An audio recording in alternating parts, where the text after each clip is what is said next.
Day 1049 of the Trump administration. And the New York Times broke the story today with the heat on Rudy Giuliani in the midst of the Ukrainian investigation. Rudy has decided there's no better time for a trip to Eastern Europe interviewing people about Ukraine, more specifically, working on a new project to discredit the Democrats' case against the president. According to the Times, Giuliani was in Budapest Tuesday meeting with an ousted Ukrainian prosecutor trying to dig up dirt on the president's political rivals. The Times reports Giuliani then, quote, traveled to Kiev on Wednesday seeking to meet with other former Ukrainian prosecutors whose claims have been embraced by Republicans.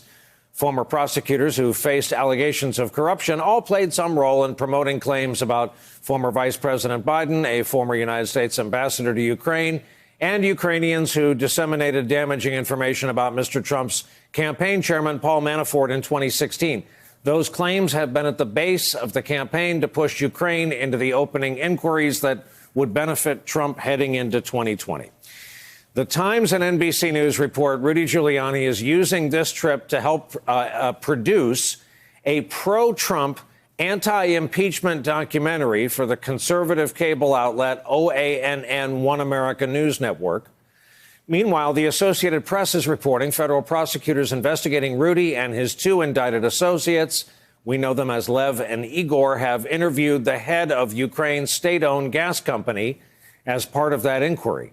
This all comes a day after the House Intel report revealed multiple calls in April and August between Giuliani and somebody at the Office of Management and Budget, which we now know was involved in the freeze on nearly $400 million in U.S. military assistance for Ukraine that was approved by Congress.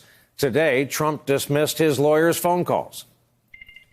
Mr. President, can you explain why your personal attorney, Rudy Giuliani, would need to talk to the budget office? I really don't know. You'd have to ask him. Sounds like something that's not so complicated, frankly, but you'd have to ask him. No big deal. Confidence in Rudy Giuliani. Somebody said he made a phone call into the White House. What difference does that make? I don't know. Well, is that supposed to be a big deal? I don't think so. For the record, NBC News is reporting that an OMB official says no one can identify anybody who spoke with Giuliani during the months indicated in the call logs. Now, on Capitol Hill, this was day one for phase two, the House Judiciary Committee's public impeachment hearings.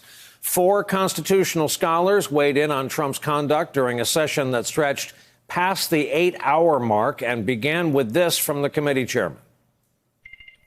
No other president has vowed to, quote, fight all of the subpoenas, unquote, as President Trump promised. In the 1974 impeachment proceedings, President Nixon produced dozens of recordings. In 1998, President Clinton physically gave his blood. President Trump, by contrast, has refused to produce a single document and directed every witness not to testify. Republicans focused on the 3 experts called by the Democrats and implied they were not fully qualified to testify.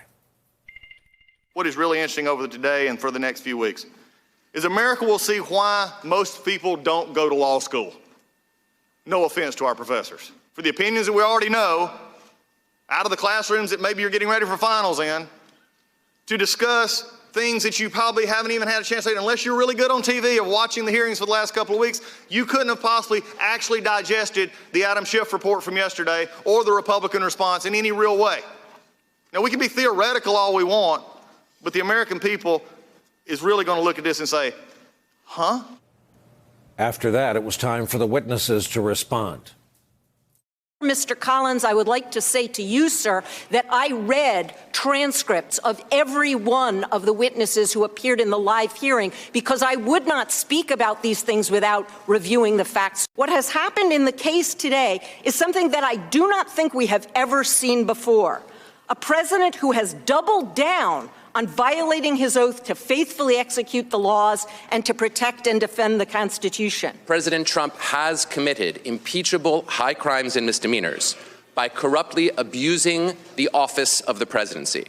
The memorandum and other testimony relating to the July 25th, 2019 phone call between the two presidents, President Trump and President Zelensky, more than sufficiently indicates that President Trump abused his office. After reviewing the evidence that's been made public, I cannot help but conclude that this president has attacked each of the Constitution's safeguards against establishing a monarchy in this country. If what we're talking about is not impeachable, then nothing is impeachable.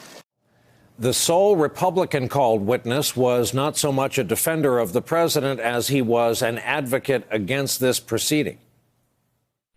I'm not a supporter of President Trump. I voted against him. I'm concerned about lowering impeachment standards to fit a paucity of evidence and an abundance of anger. It's not wrong because President Trump is right. His call was anything but perfect.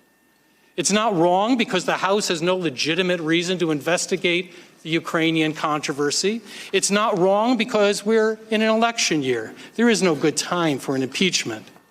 No, it's wrong because this is not how you impeach an American president. As that hearing was getting underway, the Republicans in the Senate met with the White House legal team, as one does, to discuss the Trump defense. And House Democratic caucus gathered to block out their next moves in their process. Trump is now back at the White House after attending the two-day accelerated NATO summit in the UK earlier today.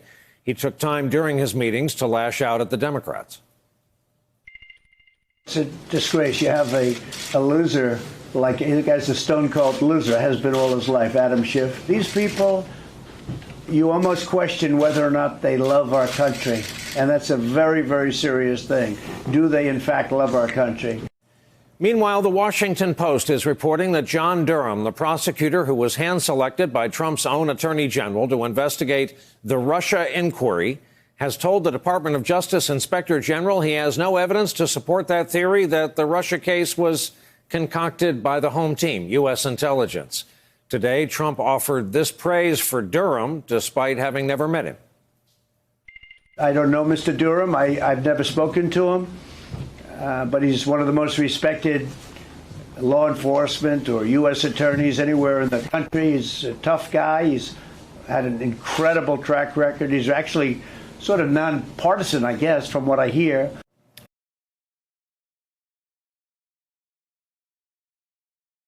Hey there, I'm Chris Hayes from MSNBC. Thanks for watching MSNBC on YouTube. If you want to keep up to date with the videos we're putting out, you can click subscribe just below me or click over on this list to see lots of other great videos.